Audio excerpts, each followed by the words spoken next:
शिव गुरु की चरणों की प्रणाम, मैया भवानी की चरणों की प्रणाम, हरिंदर भैया के चरणों की प्रणाम, लीलम दीदी की चरणों की प्रणाम, कथा सुनने वाला सारे गुरु भाई बहन के चरणों की प्रणाम। मेरा प्रणाम स्वीकार हो।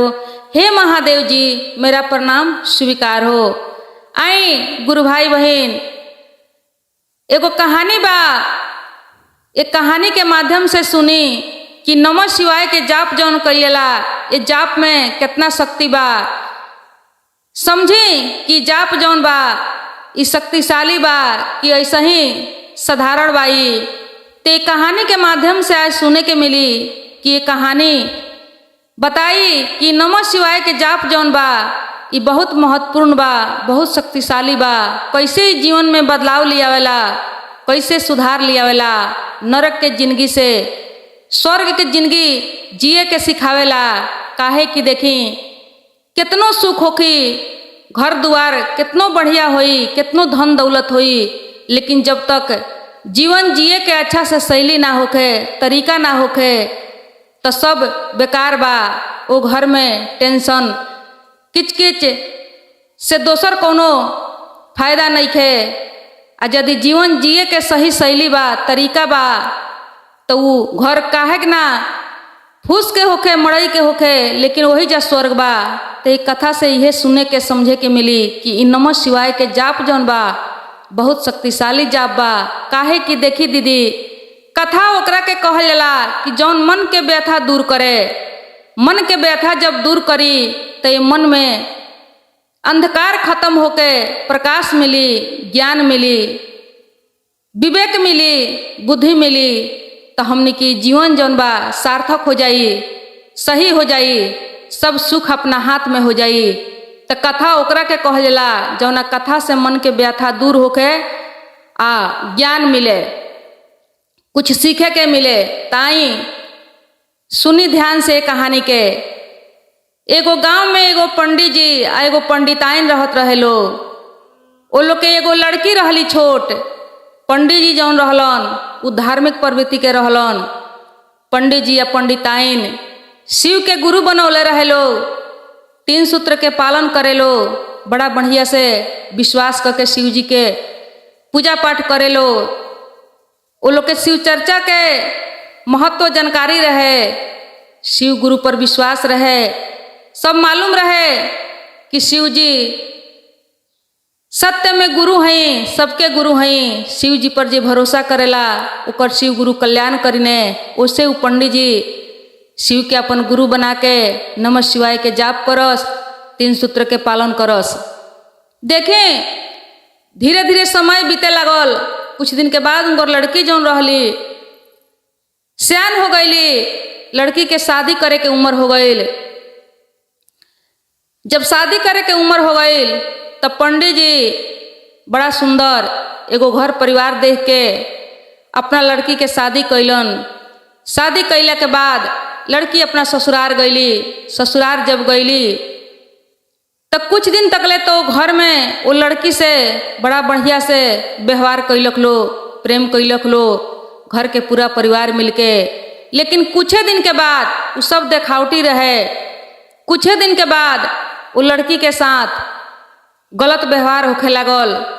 वो घर में बहुत किचकिच होखे, टेंशन होखे, वो लड़की के दुख देवे के शुरू हो गई। एको गो परिवार जौन रहे वो घर में सही ना रहे, ना वो लड़की के पति, ना सास, ना ससुर, ना ननद, ना देवर, कोई भी अच्छा ना रहे। अभी सब लोग मिलके वो लड़की के बहुत ज़्यादा ताना देवे लोग, दुख देवे लोग, बहुत कष्ट होखे लागल। अब धीरे धीरे कुछ दिन लड़की बर्दाश्त कैली, ओकरा बाद में लड़की भी शुरू कर देली वो लोग के मुँहे लागे के, वो लोग के संगे जवाब लड़ावे के। अब दोनों तरफ से बहुत ज़्यादा विवाद होखे लागल, बहुत झगड़ा, लड़ाई, टेंशन, किचकिच सब शुरू हो गई लोग घर में। लड़की के बहुत दुख होखे लागल। काहे कि लड़की अपना परिवार में ना देखले रहे वैसन, बहुत दुख होखे। अब ऐसा ही कुछ दिन के बाद वो लड़की के पिता वैलन उनका ससुराल में विदा करा के अपना बेटी के अपना घरे ले गईलन। घरे ले गईलन तो समाचार पूछलक लो, तो लड़की सब समाचार बतौली। अभी दुखदाई खबर सुन के इनका माता पिता के बहुत दुख भइल, बहुत कष्ट भइल कि बहुत गलत जगह जाके फंस गईनी, हमरा पहले जानकारी ना रहे कि परिवार ऐसन होई, हम ले जाके शादी कर देनी, अब तो कोनो उपाय नहीं खे। अब ऐसा ही अपन समय बितावे लागल लोग, लड़की के संतोष देवे लोग कि ठीक बा, सब धीरे धीरे ठीक हो जाई। अब देखें धीरे धीरे कुछ दिन बीत गई, लेकिन वो लड़की के ससुराल से कोई वो लड़की के ना विदाई करावे आइल, ना कोई खबर लेवे आइल, कोई नहीं खे आओ तुमकर जो पता करे। अब यहाँ बा तो लड़की के पिता के, लड़की के माई के, लड़की के बहुत टेंशन होखे कि कोई कोनो खोज खबर लेवे नहीं खे आवत, कोई के मतलबे नहीं खे वो लड़की से। अब लड़की के बाबूजी एक दिन कहले कि देखो बेटी, अब कोई नहीं खे आवत तो लड़की के जात लाचार होला, चलो तू अपना ससुराल, हम तहरा के ले चल के पुगा देता नहीं जान। अब सुख दुख जौन भी होखी तो वही जा काटे के पड़ी, काहे कि एगो लड़की के जब शादी हो जाला तो ओकर ससुराल ही ओकर अपन घर होला। तो लड़की कहलस कि ना पिताजी, हम तो वो घर में ना जाएम, कोई अइबो करी तो हम वो घर में नहीं जा सकत, वो घर में हमार जीवन ना जा सकी, बहुत दुख बा, बहुत कष्ट बा, वो परिवार में कोई सही नहीं खे, रोज रोज के किच किच टेंशन बहुत ज़्यादा बा, मुश्किल बा वो घर में रहल, सांस लेहल भी मुश्किल बा पिताजी, हम वो घर में नहीं जा सकत। अब उनकर पिताजी कहले कि देखो बेटी, जब तू वो घर में ना जेबू तो बोलो कौन उपाय होई, तहरा कैसहू कके वही घर में रहे के पड़ी, दूसर कोनो उपाय नहीं खे। लड़की कहलक कि ना, हम वो घर में ना जाएम, हम यही जा रहेम। तो पंडित जी जौन रहलन तो कहलन अपना बेटी से कि देखो बेटी, जब वो घर में ना जेबू तो उपाय तो यह बा कि तोहर दोसर शादी करे के पड़ी, बोलो तू का कहता रू, का विचार बा, वो घर में जेबू आके तोहर दोसर कोनो शादी करे के पड़ी। लड़की अभी कुछ ना कहली, तब तक उनकर बाबूजी कहले कि देखो एगो औरी उपाय बा, या तो तहरा शादी करे के पड़ी, आ ना तो एगो उपाय बा, एगो साधना बा, जवना साधना के द्वारा तोहर जौन घर बा उ हो सकता उ परिवार के लोग बदल जाई, आ बदल के तोहरा से प्रेम से रहे लगी लोग, तोहरा से अच्छा से व्यवहार कर सकता लोग, विश्वास बा। तो बोलो तू शादी करबू दोसर, आके तू एगो साधना बा, वो साधना के तू प्रयोग करके एक बेर देखबू। तो लड़की कहलक कि ना पिताजी, शादी तो दोसर ना करेम, शादी से अच्छा बा कि यदि कोनो साधना होखे, कोनो किस्म के उपाय होखे तो ओकरे के एक बेर ओजमा के देखल जाई, उहे सही रही। कौन उपाय बा, कौन साधना हो, हमरा के बताई, हम साधना करे खातिर तैयार बानी। तो उनकर पिताजी कहले कि देखो उ साधना करे खातिर तहरा पहले वहाँ ससुराल में अपना जाए के पड़ी, आ ससुराल में जाके तोहरा साधना इहे करे के पड़ी कि वो परिवार में कितनों केहू बोली, कितनों केहू गारी देवे या अनाप शनाप बोले, कुछ भी कहे, लेकिन तोहरा जितना देर ले कहिलो उतना देर ले चुप रहे के पड़ी। आ चुप रह के मन ही मन तहरा नमः शिवाय के जाप करे के पड़ी, नमः शिवाय के जाप करे खातिर तोहरा चुप रहे के पड़ी। केहू कितनो जितना देर जे केहू बोलता, गारी देता या अनाप शनाप कुछ भी गलत बोलता, उतना देर तोहरा नमः शिवाय के जाप करे के पड़ी। नमः शिवाय के जाप बीच में छूट जाई, तुहू संगे जवाब दे देबू तो साधना तोहर भंग हो जाई, टूट जाई। ई उपाय से 2 महीना के उपाय से हो सकता कि कुछ बदलाव हो जाई, शिव गुरु के दया मिल जाई, परिवार में सुधार हो जाई, तो तोहर जीवन बदल सकता। कहली लड़की कि ठीक बा। आ ओकरा बाद में तोहरा खूब मन लगा के वो परिवार में काम करे के बा, आ उ लोग के सेवा करे के बा। जितने केहू गारी दी, जितने केहू मारी या कुछ भी गलत करी, ओकरा दुगुना तहरा ओकर सेवा करे के बा, इहे साधना बा। कहली लड़की कि ठीक बा, 2 महीना के सवाल बा, 2 महीना हम कसहू कके कलेम, सब बर्दाश्त कलेम, नमः शिवाय के जाप जौन बा ओकरा के हम बीच में ना तोड़ेम पिताजी, रहुआ विश्वास करी। बस 2 महीना के तो समय बा, 2 महीना के बाद कहले उनकर पिताजी कि 2 महीना के बाद यदि सुधार हो जाई तो ठीक बा, ना सुधार होई तो फिर कोनो दोसर उपाय सोचल जाई, ओकरा बाद तू वापस अपना घरे यहाँ चलई ह। कहली कि ठीक बा, हम 2 महीना ई पूरा साधना में लीन रहेम। ई साधना ई जप जौन बा नमः शिवाय के हम पूरा मन से लगन से करेम आ पूरा परिवार के हम खातिर बहातिर भी बढ़िया से करें। अब देखें गुरु भाई बहन, वो पंडित जी अपना बेटी के ससुराल में लेके गईलन। जब ससुराल में गईलन तो सारा लोग वो परिवार के देखते एकदम जल घुट के आगे हो गईल, काहे कि वो लड़की से वो लोग घृणा करत रहे, नफरत करत रहे। लेकिन फिर भी कसहू कह के वो पंडित जी के लड़की अपना घर में गईली। पंडित जी वापस अपना घरे अलन। अब बिना बुलावल जे आई रहली तो पहले से भी बहुत ज्यादा वो लड़की के गारी बात सुनने के पड़े, बहुत ताना देवे लोग, बहुत कुछ गलत व्यवहार शुरू कर दहलक लोग। लेकिन लड़की अपना बाबूजी के बात के याद कैले रहे। जैसे ही केहू बोले के शुरू करे तसही वो लड़की मन ही मन नमः शिवाय नमः शिवाय नमः शिवाय के जाप शुरू कर देवे। आधा घंटा केहू बोले तो आधा घंटा, 1 घंटा केहू बोले तो 1 घंटा।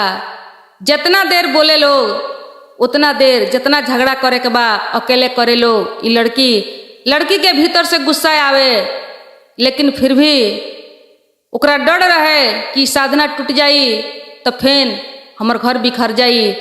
उस साधना करे के डर से नमः शिवाय के जाप जौन रहे ओकरा के ना छोड़े, पूरा मन से नमः शिवाय करे। कितनो गुस्सा आवे लेकिन ओकरा के रोक लेवे अपना आप में से। अब देखें धीरे धीरे 10 दिन तक ले एकदम वो घर के जौन लड़ाई झगड़ा रहे वो जारी रहे।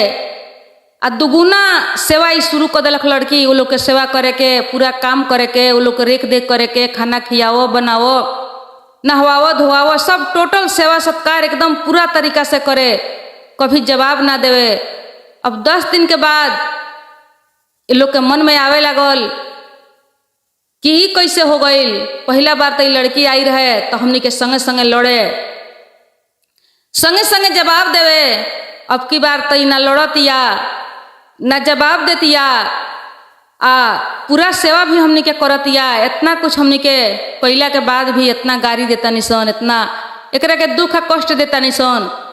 अब देखी 10 दिन के बाद ये लोग धीरे धीरे ये लोग के कम होखे लागल। जौन गारी बात रहे, जौन गलत व्यवहार रहे, अब एक तरफी झगड़ा ना होला। गुरु भाई बहन, जब कोई सवाल करेला आगे से जवाब मिलेला तब जाके बात आगे बढ़ेला। जब सवाल के जवाब ना मिली तो बात वहीं की वहीं रुक जाला। वैसे ही अकेले ही कितना झगड़ा करो लो, कितना कष्ट दे लोग लड़की के। धीरे धीरे धीरे धीरे लोग के लड़ाई झगड़ा जौन बा, गलत व्यवहार जौन बा, धीरे धीरे बंद होखे लागल। उनका पति के भी गलत व्यवहार जौन रहे सब बंद होखे लागल।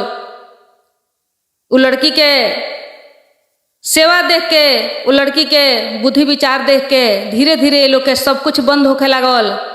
अब 10 दिन के बाद लड़की देखतिया कि सब कम भइल जाता ये घर के लड़ाई झगड़ा। तो सोचलक कि हमारे बाबूजी ठीक कहत रहनी ह, इस साधना सही में शक्तिशाली बा। इ नमः शिवाय के जाप जौन बा बहुत ही शक्तिशाली बा। लागत कि इ परिवार सुधर जाई, ऐसे हमर घर अब सही हो जाई, हम नरक से बच जाएं। तो लड़की और श्रद्धा से मन से नमः शिवाय के जाप शुरू करिलक। अब धीरे धीरे वो लोग के आदत रहे कभी कभार अपन चाल दिखा दे लोग, लेकिन फिर भी एकदम बेबस हो गई लोग। वो लड़की के संस्कार देख के, वो लड़की के बुद्धि विचार देख के ये लोग के बेबस होके के पड़ गई। धीरे धीरे अपन सारा बानी बदल गई। ये लोग में सुधार हो गई।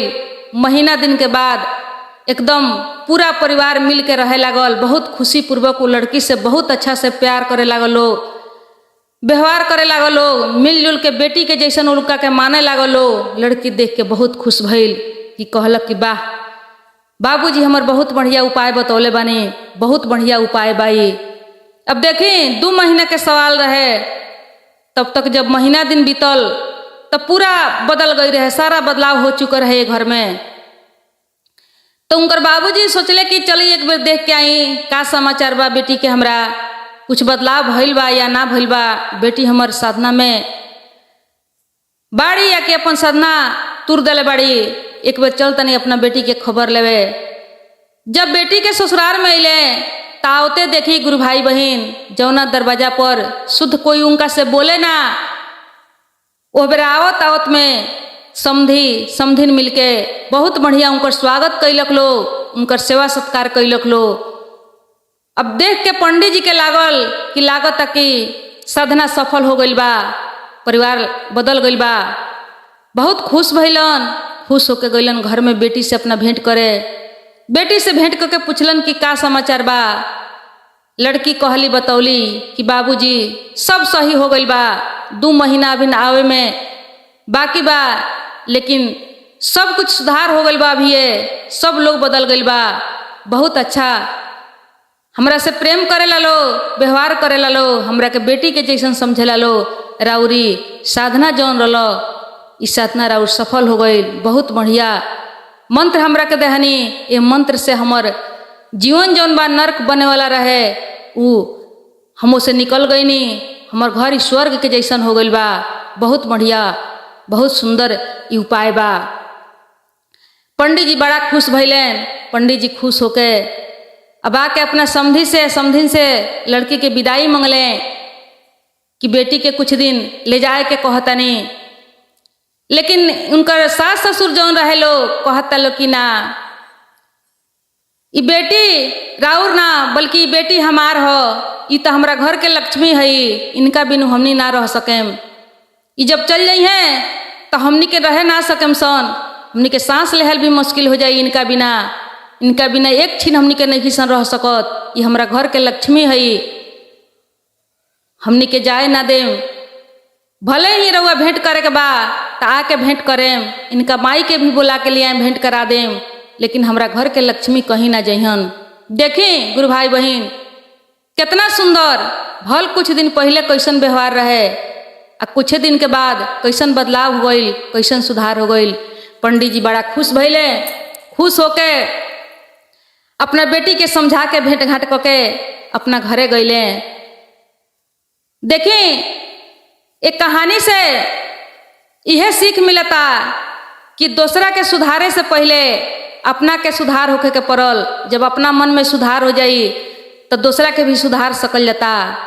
तो देखी ये तो सब केहू जानता कि झगड़ा के दवाई है चुप, लेकिन यह तो कारण बा कि हमनी के चुप ना रह सकल जाइला। हमनी के जानता सब केहू कि झगड़ा के दवाई है चुप, लेकिन चुप रहल ना सकल जाला। यदि कोई बोलता तो बर्दाश्त ना होला। काहे ना बर्दाश्त होला कि हमनी के लगे उ ज्ञान नहीं खे, उ समझदारी नहीं खे। आई नमः शिवाय के जाप जौन उ लड़की कैलस, उ नमः शिवाय के जाप में उ शक्ति बा कि ओकरा के रोके के, ओकरा के कंट्रोल करे के काम कैलक। वो कंट्रोल के हिसाब से वो लड़की चुप रहल, न तो लड़की के गुस्सा आवे। यदि ऐसे कह रही तो ओकरा के जे उ झगड़ा करी लो, कितनो बोली लो, तू चुप रहियो, चुप रहबू तो झगड़ा सलट जाई, खत्म हो जाई। लेकिन उ ना होके सके दीदी, ऐसे ही चुप रहे के कहल जाई तो कोई से चुप ना रह सकल जाता। काहे कि हमनी के मानव है सन, हमनी के अंदर खीस बा, क्रोध बा, लोभ बा, लालच बा, हमनी से बस के बात नहीं खेऊ। लेकिन जहाँ नमः शिवाय हो जाई, जहाँ जकरा मन से जकरा जबान पर नमः शिवाय आई, तो नमः शिवाय के आगे कितनो बड़का खीस होई, क्रोध होई, लोभ होई, लालच होई, वही जब दब जाई, माटी में मिल जाई। नमः शिवाय के आगे कौनो खीस, कौनो क्रोध आ नहीं खे सकत। काहे कि ई शिव जी के मंत्र है। शिव जी बहुत दयालु हैं, भोला हैं। शिव जी के खीस क्रोध ना होला। शिव जी तो ऐसन हैं, भांग धतुर खाए वाला, कहीं भी रही ने एकदम भोला भाला। तो ये शिव जी के मंत्र है। ये मंत्र में इतना शक्ति बा, ये शक्तिशाली मंत्र बा। वही से तो बतावल बा कि नमः शिवाय के जाप करे के बा, कि नमः शिवाय के जाप जे यदि सबके हु अपना ली तो सबके मन के अंदर के खीस क्रोध जन बा कंट्रोल हो जाई, बस में हो जाई, तो सबके सुधार होखे लगी। जब सुधार हो जाई तो सभे सुखी हो जाई। काहे कि देखी गुरु भाई बहन, धन दौलत कितनो हो जाए लेकिन परिवार में यदि शांति नहीं खे, प्रेम नहीं खे, कलह बा, कलेश बा, टेंशन बा, लड़ाई बा, झगड़ा बा, तो धन कौना काम के, खोआ मलाई कौना काम के। 2 दिन 4 दिन लड़ाई झगड़ा से खाना भी बंद हो जाला तो खोआ खा के का हुई, 5 दिन पर 1 दिन मलाई खा के का करें। उहे तो सुख हो। जब हमने में प्रेम होई, घर में शांति होई, तो घर में बरकत होला, वो घर में लक्ष्मी के वास होला, सब चीज अन्न धन से भर जाला। तो उसे हमने के सबसे पहले अपना आप के सुधार करे के बा। जब अपना सुधार हो जाई, जीवन जिए के शैली हो जाई, तो सब सुख जौना सुख खातिर हमने के, जौना सुख के हमने के खोज में बानी सन, जौना धन खातिर हमने के खोज में बानी सन, कि कौन काम करेम, कैसे करेम कि पूरा धन होई, अमीर बन जाएम, तो सब हमने के बस में बा। लेकिन जब हमने के अपना आप में सुधार हो जाए तो हमने के साथ में महादेव जी बानी, ओकरा बाद में लक्ष्मी जी भी बानी। लक्ष्मी जी जहाँ शांति होला, जौना घर में प्रेम होला, एकता होला, वही जा शांति, वही घर में वास होला लक्ष्मी जी के। लक्ष्मी जी खुद बतौले बानी कि जौना घर में प्रेम होला, शांति होला, सब परिवार में एकता बा, वही जा हम रही ने, हमरा उहे घर निक लागला, हमरा वही घर में बड़ा अच्छा लागेला। तो चली इ नमः शिवाय के जाप में बहुत शक्ति बा। इ नमः शिवाय के जाप करी, अपना आप में सुधार करी, सुधार करके देखी। जब अपना आप में सुधार हो जाई तो समझी कि पूरा परिवार में सुधार हो जाई। पूरा परिवार में जब सुधार हो जाई तो राउर घर के देख के अगल बगल के छिमेकी भी सीखी, वो भी देखी, ओकरा में भी सुधार होई, ओकर परिवार भी अच्छा होई। पहले अपना आप के देखी, सही जब हो जाई सब कुछ तो घर में देखी कैसे बरकत होता, कैसे अन्न धन बढ़ता, कैसे लक्ष्मी जी घर में आके बसतारी, कैसे सब कुछ पूरा हो जाता, सब कुछ पूरा हो जाई, अन्न धन से घर भर जाई, सब सुख मिली दीदी। तो इ नमः शिवाय के जाप बहुत ज़्यादा शक्तिशाली बा। ये सब कुछ रोकेला, देह के जितना खीस बा, क्रोध बा, ये सब रोक दी, रोक के मन के निर्मल बना दी, दयालु बना दी, सहनशील बना दी। जब सहनशील हो जाई, दयालु हो जाई, तो सब दुख दूर हो जाई दीदी, सब दुख दूर हो जाई। बहुत गुण बा, बहुत शक्ति बा नमः शिवाय के जाप में। ताई सभे मिलके नमः शिवाय के जाप करी। नमः शिवाय, नमः शिवाय। आई गुरु भाई बहन, बहुत बढ़िया। 1 लोटा जल के का महत्व बा शिव जी खातिर, और वो जल से का चमत्कार हो सकता, यही के संबंध में एगो छोटा सा कहानी सुनल जाओ। और कहानी सुनला के बाद समझ में आई कि 1 लोटा जल शिव जी खातिर कितना महत्वपूर्ण चीज बा, आ शिव जी के नज़र में उ जल के का महत्व बा।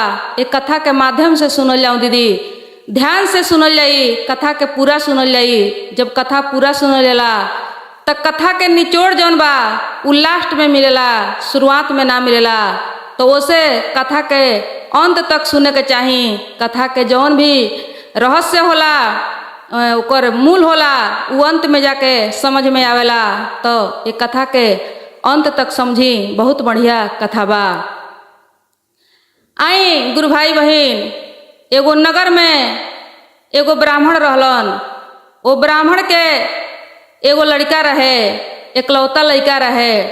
उ लड़का बचपने से बहुत मुँहजोर रहे, बदमाश, नलायक लड़का, दुष्ट लड़का रहे।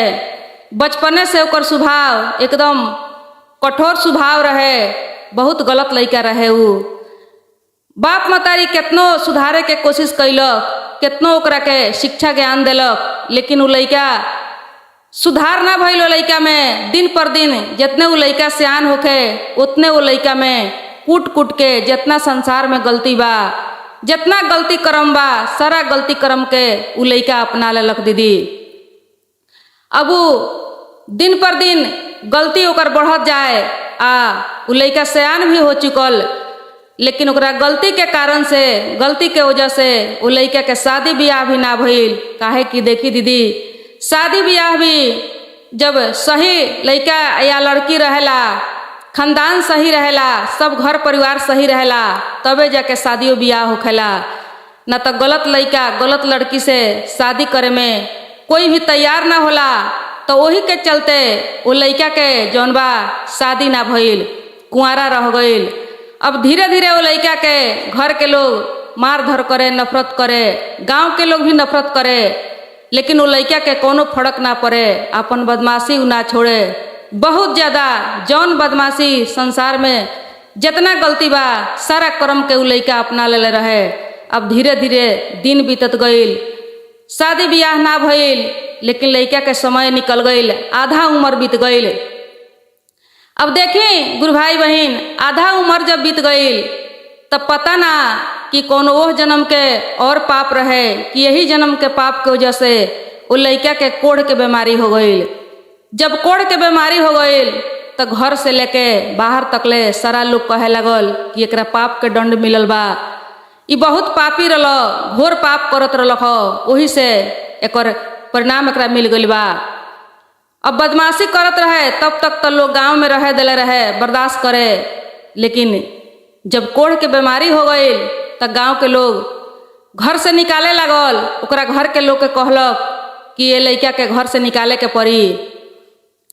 अब देखी गुरु भाई बहन, घर के लोग मिलके आ गांव के लोग मिलके वो लइका के घर से निकाल दिलक, लेकिन घर के परिवार जौन रहे, घर के परिवार के थोड़ा दया माया आइल तो उ का कैलक लोग कि नदी के घाट पर वो लइका खातिर एगो फूस के झोपड़ी के बंदोबस्त कैलक लो, एगो छोटा सा घर बना के आ वही में राख दिलक लो। अब उ ब्राह्मण के कोढ़ी लइका वही घर में रह के कहीं से मांग चांग के ले आवस आ अपन गुजारा करस। जब कोढ़ के बीमारी हो गई तो सब गलती भी उनकर खत्म हो गई। काहे कि गलती करे खातिर भी देह में बरियारी चाहिए, देह निरोग चाहिए, स्वस्थ चाहिए, लेकिन जब देह में दुख हो गई तो उनकर आप से आप सारा गलती छूट गई। अब ऐसन वो अपन सजाए देख के भगवान के याद करे लगलन, भोलेनाथ के याद करस कि हे भोलेनाथ, जैसन कर्म कैले बानी वैसन दंड हमरा मिल रहल बा। पहले ही हमरा पता ना रहे कि सच में कर्म के दंड मिलेला, सही के सही आ गलत के गलत, लेकिन हम तो सच में गलत कैले बानी आ गलत के परिणाम हमरा मिल रहल बा। बहुत लोग के मुँहले बानी, मरले बानी, रोवले बानी, तड़पौले बानी, छीनले बानी, बहुत गलत हम कैले बानी। इस सब चीज़ के उनका पश्चाताप होखे लगल। आ भोलेनाथ के याद करस कि हे भोलेनाथ, हमरा पाप के सजा मिल रहल बा। पहले हमरा मालूम ना रहे कि हु कहे तो हम एकरा के मजाक उड़ा दी, लेकिन अब हमरा समझ में आ गई। अभी पहिलका गलती के बहुत ज़्यादा पश्चाताप करस आ वही मड़ई में रह के भीख दुख मांग के लिया के अपन गुजारा करस। देखी दीदी, जब समय रहे तो उनका समझ ना आइल, समझ ना आइल कि कर्म के दंड भोगे के पड़ेला, जैसन कर्म कैलई वैसन फल मिलबे करी। वो बेरा केहू कहे, बाप मतारी समझावे, समझ ना आवे। आ जब भोगे के पड़ गई तो सब समझ में आ गई। उ काम यदि पहले से भई रही तो आज उनका उ दिन देखे के ना पड़ित, वैसन नौबत ना आइत, तो वो अपना मड़ई में वही में रह के गुजारा करस। लेकिन वह दिन से भगवान के कुछ लोग होला जे जब दुख होला तो भगवान के उल्टा सीधा बोलेला, लेकिन उनका समझ में आ गई रहे, वो अपना गलती के पश्चाताप करस आ वही मड़ई में रहस। आ वो मड़ई के पास में जौन नदी बहत रहे, वो नदी में से जाके रोज स्नान करस आ एक घैला पानी लेके उ आवस अपन खाना पीना बनावे खातिर।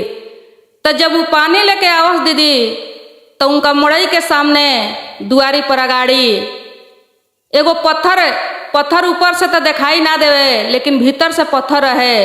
वही पत्थर में उनका ठेस लग जाए आ ठेस लाग के उनका घैला के पानी जौन बा, थोड़ा सा पानी गिर जाए, छलक जाए, ठेस लागे तो आ पत्थर पर जाके पड़ जाए। रोज के उनकर उहे काम रहे। रोज जब पानी लेके आवस तो पत्थर उ दुआरी के सामने पत्थर रहे।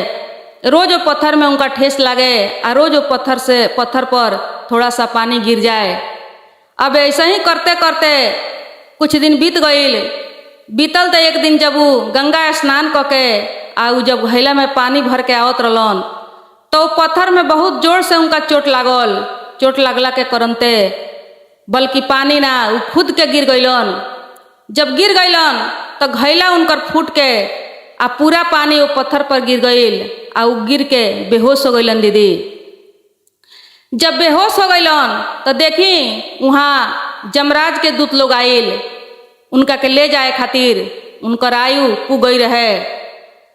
अब जैसा ही जमराज के दूत लोग आइल तैसा ही वहाँ देखी शिव लोक से शिव के दूत भी विमान लेके आ गईल। अभी जमदूत लोग कहे कि बड़ा पापी बा, घोर पाप कइले बा, एकरा के हमनी के ले जाए के बा, नरक के द्वार पर ले जाए के बा, नरक के राह से ले जाए के बा। लेकिन शिव के जौन दूत आई रहे लोग उ कहे लोग कि हमनी के शिव जी से आदेश भइल बा कि कोढ़िया ब्राह्मण के हमनी के विमान द्वारा लेके आवे के शिव लोग पहुँचावे के। अब यही बात में दोनों जने में बड़ा तर्क होखे लागल, विवाद होखे लागल। तो शिव के दूत रहे लो उ कहलक लो कि ना, शिव जी कहले बानी कि उ केतनो पाप कइले बा लेकिन उ प्रतिदिन अनजाने में हमरा ऊपर अपना गंगा के पानी से अभिषेक कइले बा। वो जल के का चलते, वो अभिषेक के चलते ओकर सारा पाप खत्म हो गइल बा, उ शिव लोग के भागी बा। अब देखी गुरु भाई बहन वो पत्थर जौन रहे वो पत्थर के शिव जी बतैले रहनी। वही हिसाब से उ लोग कोड़ के देखलक लो। जब कोड़ के देखता लो तो सच में वहाँ कोनो पत्थर ना, वहाँ शिवलिंग, बहुत सुंदर शिवलिंग के स्थापित रहे। वही शिवलिंग पर रोज एक जौन कोढ़िया के पानी रहे वो छलक के गिर जाए तो वो पानी के शिव जी मंजूर करी, स्वीकार करी जल के रूप में। काहे कि देखी गुरु भाई बहन शिव जी एक लोटा जल से बड़ा प्रसन्न रहीने, बड़ा खुश रहीने।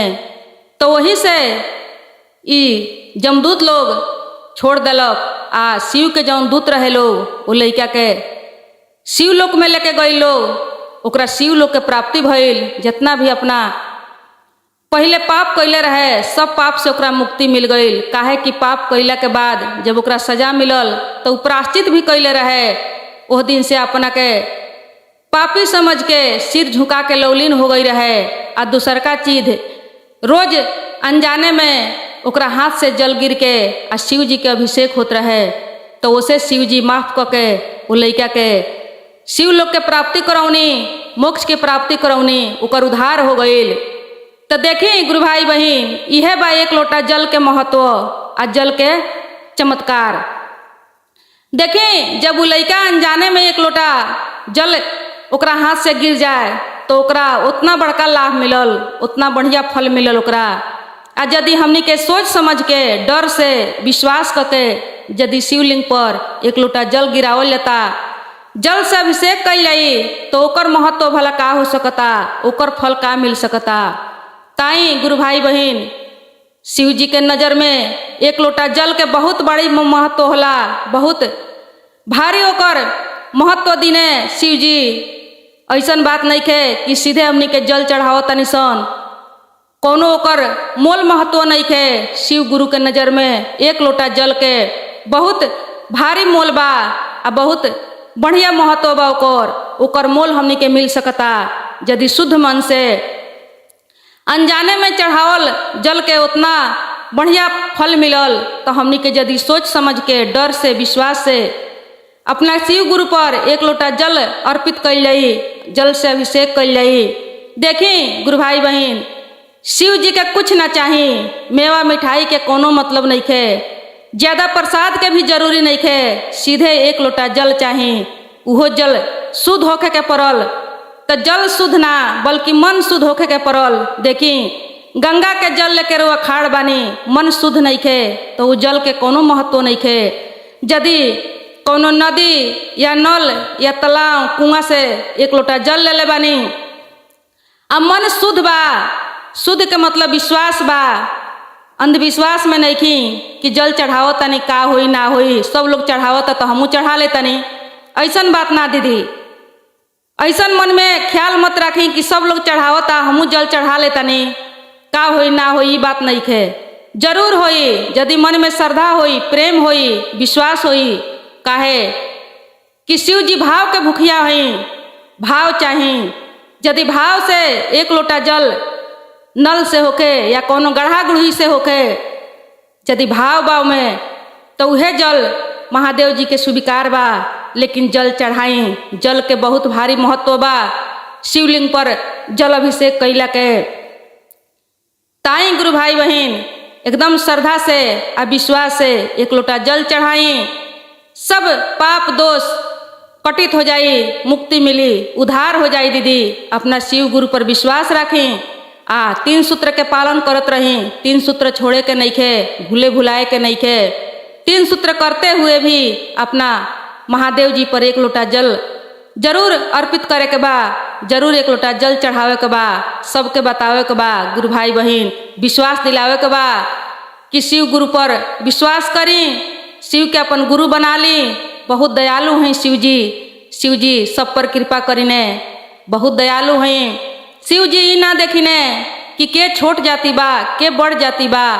जीव जनावर से लेके राक्षस, दैत, सांप, गोजर सब पर अपन दया करीने, सब पर अपन कृपा तुरंत करीने। जब शिव गुरु खुश हो जाए तो तुरंत के तुरंत उ ना देखें कि छोट बा कि बड़ बा, ई पापी हो कि अधर्मी हो। सब पहिलका भुला के अभिन जौन सामने लौक रहल बा ऊपर मोहित होके प्रभावित हो जाइने शिव गुरु, आ तुरंत के तुरंत दया करीने। लेकिन अपन भक्ति जौन बा कायम राखी, अपन शिष्या जौन बनल बानी वो शिष्यता में कायम राखी, कोनो कमी कमजोरी मत होखे दी। तब देखी शिव गुरु के दया कैसे मिलता। बड़ा दयालु बानी शिव गुरु। तो चली यह बा एक लोटा जल के चमत्कार, शिव गुरु के नजर में एक लोटा जल के महत्व। सभे जल अर्पित करी आ बोली हर हर महादेव। कहल बा कोशिश करे वाला के कबो हार ना होला, कोशिश करे वाला के कबो हार ना होला। आ दिल से या श्रद्धा से भक्ति के कईल कबो बेकार ना होला। हर हर महादेव। आई गुरु भाई बहन दिल से या श्रद्धा से भक्ति जब कईला तो भक्ति बेकार ना होला, भक्ति सकार होला। आ सोच से भी ज्यादा सब कुछ पूरा होला। तो आई एगो शिव भक्त के कहानी सुनल जाओ, बहुत बढ़िया कहानी बा। एक कहानी के मन से आ ध्यान से सुनी, कैसे भक्त के दर्शन होला भगवान के, आ कैसे सब मुराद पूरा होला। ताई एक कथा के माध्यम से सुनल जाऊं दीदी। एगो गांव में एगो शिवम नाम के आदमी रहे। शिवम जात के यादव रहलन, उनकर दूध बेचे के, दही बेचे के काम रहे। उ 2 भैंस पोसले रहलन दीदी। दोनों भैंस के दूध गांव में ले जाके या बाजार में ले जाके घुमा घुमा के बेचस। लेकिन कुछ दूध बचा के लेके आवस शिव जी के मंदिर में। रास्ता में जब आवस तो शिव जी के मंदिर रहे, वही मंदिर में उ ले जाके कुछ दूध से शिव जी के अभिषेक करस। अभिषेक कैला के बाद में अपना घर में आवस। नित्य प्रतिदिन के उनकर उहे काम रहे। दूध बच जाए तो पूरा के पूरा दूध ले आके शिवलिंग पर चढ़ा देस, आ ना बचे तो थोड़ा सा दूध कसहू करके उ बचा लेस, आ शिवलिंग पर ले जाके अभिषेक करस। अब ऐसा ही कहियो कहियो बहुत ज्यादा दूध बच जाए, जब दूध लेके जास आ शिवलिंग पर अभिषेक करस तो उनकर एगो दोस्त रहलन। दोस्त देखलन तो कहलन कि ए शिवम, तू हेतना हेतना दूध लेके काहे जियान करेला, इस शिव जी के अभिषेक करेला इतना दूध से, थोड़ा दूध से भी अभिषेक हो जाई। ये दूध के तू मिठाई बना के, दही बना के, खोआ बना के बेच सकता, कुछ पैसा निकल जाइत। तो शिवम कहलन कि ना, हम अपना काम भर के दूध बेची ने, बाकी के जौन दूध बा वो हम शिव जी के चढ़ाई ने, हमरा बहुत अच्छा लागेला, हमरा बहुत सुकून मिलेला। अब ऐसा ही एक दिन बहुत ढेर सारा दूध लेके शिव जी के अभिषेक करत रहलन। तब तक मंदिर के जौन पुजारी रहनी उ पुजारी शिवम से पूछनी कि ये शिवम का तहर कोनो मनोकामना बा कि कुछ पूरा भइल बा कि तू रोज के रोज इतना इतना दूध लेके शिव जी के अभिषेक करेला। हम रोज रोज देखतानी लेकिन हमरा था नहीं थे कि कुछ तहरा मन में इच्छा बा कि कुछ इच्छा तोहर पूरा हो गइल बा। कहले शिवम कि ना हे बाबा, ना ही कुछ इच्छा बा आ ना ही कुछ इच्छा पूरा भइल बा आ ना ही कुछ कमी बा हमरा जीवन में। देखी हम देखी न कि कुछ भक्त लोग दूध में पानी मिला के शिव जी के चढ़ावे ला लोग, तो वही से हम सोचनी कि कहीं शिव जी पानी वाला दूध पी के कमजोर ना पड़ जाई, तो वही से हम शिव जी खातिर कुछ दूध बचा के ले आईने। आ जौन दिने दूध हमार ना बिकाला, जितना बच जाला उ सारा के सारा दूध लिया के हम शिव जी के अभिषेक करीने। इहे कारण बा, कुछ हमर मांग नहीं खे आ ना ही कुछ हमरा मनोकामना बा। अब ऐसा ही रोज रोज करस। एक दिन के बात हो कि बहुत जोर से बारिश भइल। बहुत जोर से बारिश भइला के कारण शिवम दूध लेके बेचे ना जाए सकलन। पूरा दिन निकल गईल। जब शाम भइल तो बारिश जब छूटल तो शिवम सोचलन कि ये दूध के अब हम का करी। अब पूरा दूध लेके मंदिर में पहुंच गईलन। पूरा दूध जब मंदिर में शिव जी के चढ़ावत रहलन तो पुजारी देखनी, पुजारी बाबा के कहनी कि ये शिवम पूरा दूध तू मत चढ़ावो, सब जियान हो जाई। कुछ दूध के खीर बनाओ, खीर बना के महादेव जी के भोग लगाओ। अब भोग लगा के कुछ प्रसाद गांव में बांट दो, ऐसे बहुत तहरा पुण्य मिली। आ ये दूध जौन बा तौन सार्थक हो जाई, बहुत बढ़िया होई। अभी सुन के शिवम के भी अच्छा लागल। शिवम गईलन खीर बनावे वाला सब सामान मंदिर में लेके अइलन। मंदिर में ले आके बड़ा पसंद से खीर बनल।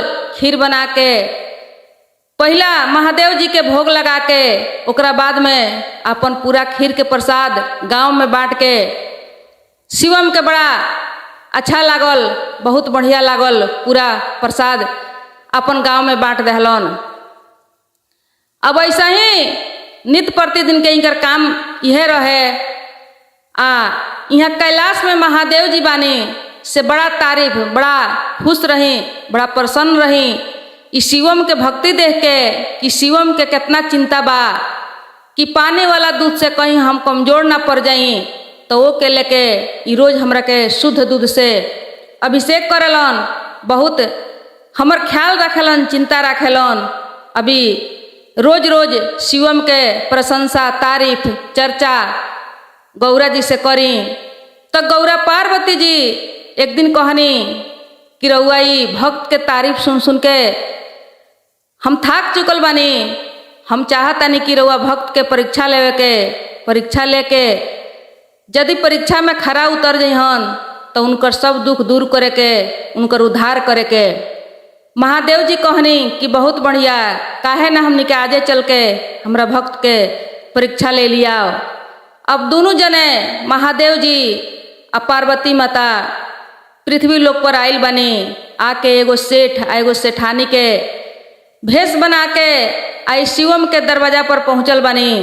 शिवम के दरवाजा पर आके महादेव जी कहतनी कि ये शिवम तोहर जौन दूध बा सारा के सारा दूध हम किन लेहम। तहरा घुमा घुमा के दूध कहीं बेचे ना जाए के पड़ी। तू सब दूध बिहान से हमरा के दे दो, हमार आदमी आई आ ले जाई। कहीं घूम घूम के तहरा दूध बेचे ना जाए के पड़ी। शिवम कहले कि ठीक बा, लेकिन हम पूरा दूध ना दे सकम, कुछ दूध हम बचा के रखेम। हमरा महादेव जी के चढ़ावे के रहेला, अभिषेक करे के रहेला, तो ओसे हम पूरा दूध ना दे सकेम, बाकी के दूध सब दे देहेम। अभी सेठ सेठानी कहलक लोग कि ना, पूरा दूध देवे के पड़ी। जितना तहरा लगे दूध बा सब के सब दूध चाहिए, चाहे पैसा दुगुना लग जाए, मोल कितनो लग जाए, लेकिन दूध पूरा चाहिए। कहले शिवम कि वैसे ना होके सकी, यदि चाही तो हम कुछ बचा लेम, ओकरा बाद में जौन दूध होई तौन दूध ले जाए के होई तो आप लोग ले जा सकतनी। अभी सेठ सेठानी यहाँ से चल दलक लो, कहलक लो कि ना चाही तोहर दूध, चाही तो पूरा चाही आ ना तो ना चाही। अब यहाँ से कितना पैसा के लोभ लालच धरौलक लो, लेकिन शिवम तैयार ना भइलन। अब वहाँ से ये लोग चल दलक लो। अब आके आ जौना मंदिर में जौना शिवलिंग के ये अभिषेक करस, वही मंदिर के दुआरी पर एगो बूढ़ा बूढ़ी के भेष बना के अभी लोग बैठ गए लो। जब शिवम अपन दूध बेच के लौटत रहलन, मंदिर के पास गइलन शिव जी के दूध चढ़ावे खातिर, तब तक देखत रहन कि मंदिर के दुआरी पर एगो बूढ़ा एगो बूढ़ी रोत रहे लोग। अभी शिवम जाके पूछलन कि हे बाबा, हे माई, आप लोग काहे रोतनी? कौन ऐसा समस्या बा, दुख बा, हमरा से बताई। यदि कुछ हो जाई तो हम समस्या के समाधान करें। तो ये बूढ़ा बूढ़ी कहलक लो कि हे बेटा, कौ दिन के भूखा बानी सन, बहुत जोर से भूख प्यास लागल बा, वही से हमनी के दुख बा, वही से हमनी के रोतनी सन। तो शिवम कहले कि हमरा पास कुछ दूध बचल बा, ये दूध आप लोग पी ली। अब वो दूध दोनों जने के पिया दिलन।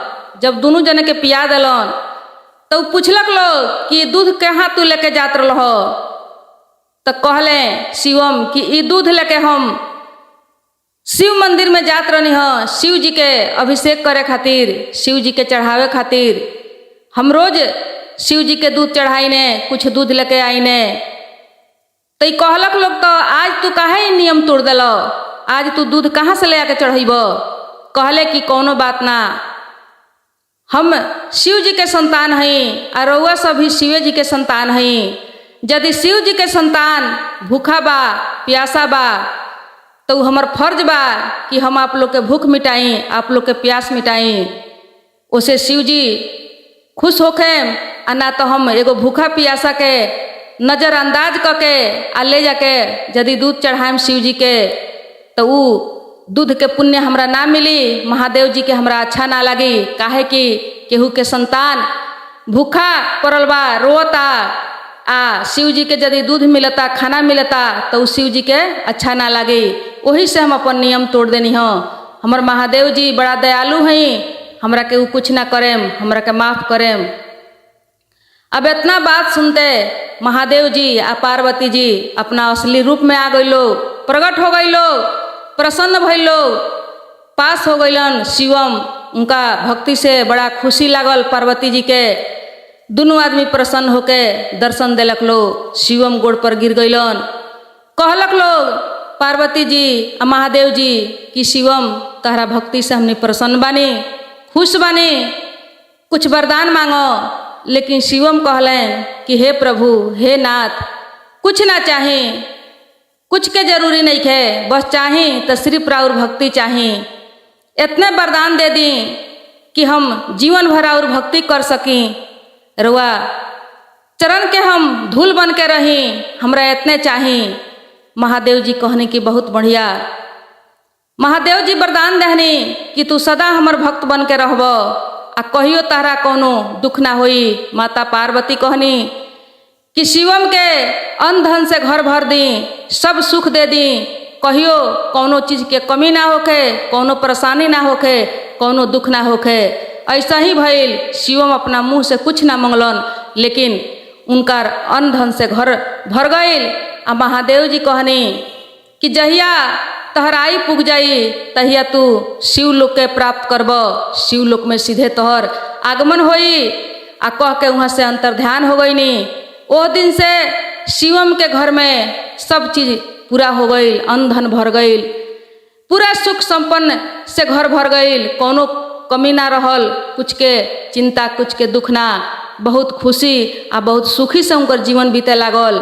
आ अंतिम समय में शिवम के सीधे शिवलोक प्राप्त भइल। बहुत बढ़िया उनका भक्ति के फल मिलल। बहुत अच्छा से आ श्रद्धा से भक्ति कैले रहलन। तो देखी गुरु भाई बहन, वही से कहल बा कि दिल से श्रद्धा से जौन भक्ति कैलेला वो भक्ति कभी भी बेकार ना होला। जैसे कोशिश करे वाला के हार ना होला, वैसे ही दिल से कैल भक्ति कबो बेकार ना होला। जब दिल से भक्ति कैल जाई तब बिना मंगले सब कुछ मिल जाई, बिना कहले ईश्वर के दर्शन भी हो जाई, सब कुछ पूरा हो जाई, शिवम के कुछ मांग ना रहे, लेकिन फिर भी उनका भक्ति के बल पर, उनका भक्ति के दम पर बहुत कुछ मिलल। जौन सोच ना रहे उनकर तो सब कुछ मिल गई। शिवम के ख्याल रहे कि हमर शिव जी कहीं पानी वाला दूध पी के कमजोर ना पड़ जाई, कहीं बीमार ना पड़ जाई। बताई जे संसार के रखवाला बा ओकर चिंता एगो साधारण मानव करता, तो भला ओकर चिंता महादेव जी कैसे ना करें, ओकर मुराद कैसे ना पूरा हुई, कैसे ना उ सुखी रही। चिंता केहू के जब कइला तो ओकरा बड़ा खुशी लगेला, आ उ आदमी भी चिंता करेला, चिंता करे वाला के चिंता करेला आ मदद करेला। तो चलिए आज के कथा इतना ही, फिर कल कुछ नया लेके आवल। तब तक प्रणाम, नमस्कार, हर हर महादेव।